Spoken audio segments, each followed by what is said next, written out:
So in our second video here, let's do a deeper dive into the product catalog manager, the products themselves, as well as the attributes that govern how a product is set up. So firstly, what are catalogs and categories? So think of catalogs as the top level of our hierarchy. It is a collection of products that we can organize for selling. And the categories are subdivisions of that catalog underneath, so we can further group together products for easier discoverability. And lastly, we have subcategories. So that gives us additional hierarchy levels for deeper structures, such as if we have beds subcategorized into sofa beds or single beds. Now you can assign a product to multiple subcategories, so it's a great way for us to give different hierarchy levels and different combinations of our tools to best model our entire product catalog. So let's take a look at how to create a catalog. First, let's start off in our product log manager home. This can be accessed through the app manager underneath product catalog management, and that should take you to the home page where you have access to all the different configurations. So to create a new catalog, visit the catalog related list. In this case here, you will see all of the existing catalogs that have been created. And up on the top, you can click New to begin creating your new catalog. Let's assign a name.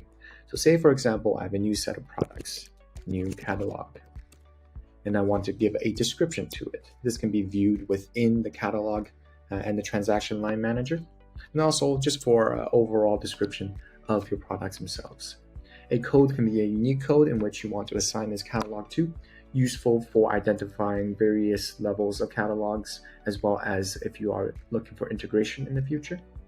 And also, you can define additional catalog types for easier reporting.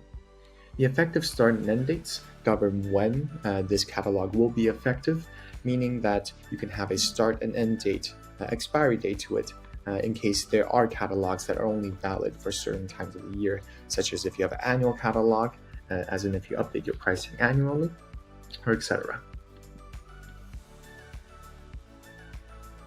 Now, once our new catalog has been created, we can go in and create our categories and subcategories. Within categories, underneath our new catalog, you'll see an option to create a category. This will prompt you with the ability to name your new category. So in this case, if a new catalog, you can say category 1. Provide a description, a sort order on which order you would like this category to display when you're browsing the catalog. Once again, you can assign a unique identifier or a code to this. And you can also determine whether or not you want to make this category visible. You may have products that in this case are going to be not visible for new quotes, maybe some ones that you want only to be visible for renewal quotes. And so this will determine the visibility of this when you're browsing the catalog within the transaction line editor. You can also assign a parent category if necessary, which we will dive into. Let's click Save. Now my new category has been created. In a similar way, let's create some subcategories. Underneath my category 1, I can see the related list of categories, and I can create a subcategory. Let's name a subcategory name. You can set a description, sort order, and code similar to the category themselves. And you will see that because this is a subcategory, it has a linkage to the parent category of category 1. I can create multiples of these, so let's create another one. Fill in description if necessary, and save. Once these subcategories have been created, I can use this tree icon to view the category hierarchy. And you will now see that my subcategories have been, this tree shows a category 1 with a subcategory of 1, and underneath that tree of subcategory 1, we have subcategory 2. So we can further increase this tree and expand this further on into whatever shape or hierarchy that we need.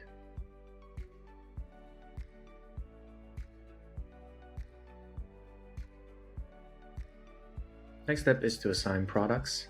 So underneath my category, click Assign Products, and you'll get a list of all active products within the system. So let's say I just want to add my desktop to this, and maybe my laptop. Click Next. It will confirm, Now these two products are available for use within my new Category 1. This also means that products can be assigned to multiple categories. In this case, my laptop product, which I just assigned, used to belong to the laptops category, but now I've also assigned it to my Category 1. When I'm looking for this and browsing my catalog within the transaction line editor, I can see the laptops product under both of these categories. So seeing this all in action here, we've got a quote, demo quote 1. I go to browse catalogs, and you'll see the new catalog that has been created. So I click new catalog, and now here I can go through and view my categories, in this case category 1 that I've created, and also the subcategories that I've created underneath. Wanted to add here, on occasion when you're adding a new product or catalog, you may not be able to see, or you may encounter an issue where it has an error retrieving the catalog or products. And so in that case, what you want to do is go into setup, and in search settings, search up product discovery settings. What this will do is allow you for changing an option called use index data for product listing in search. If it's not enabled, you can enable it. And what you want to do here is click the create full index button. Now this will index the products and the catalog within your system. So one, if you haven't indexed your catalog in a while, click rebuild index. And you have a choice of either a partial index rebuild or a full index rebuild. Partial meaning just the delta and the changes that have been done to your products, or full meaning it will restructure and re-index your catalog completely. So if you haven't done it, or you're clicking for the first time, you get the option of full index rebuild. And if you have made some recent changes, click partial index rebuild. And then once that is complete, you should be able to find the new catalog and products and retrieval of those products correctly on your catalog browsing screen. That's all for today. Stay in touch at themanblue.com and subscribe to our YouTube channel for more videos on revenue lifecycle management and Revenue Cloud Advanced coming soon.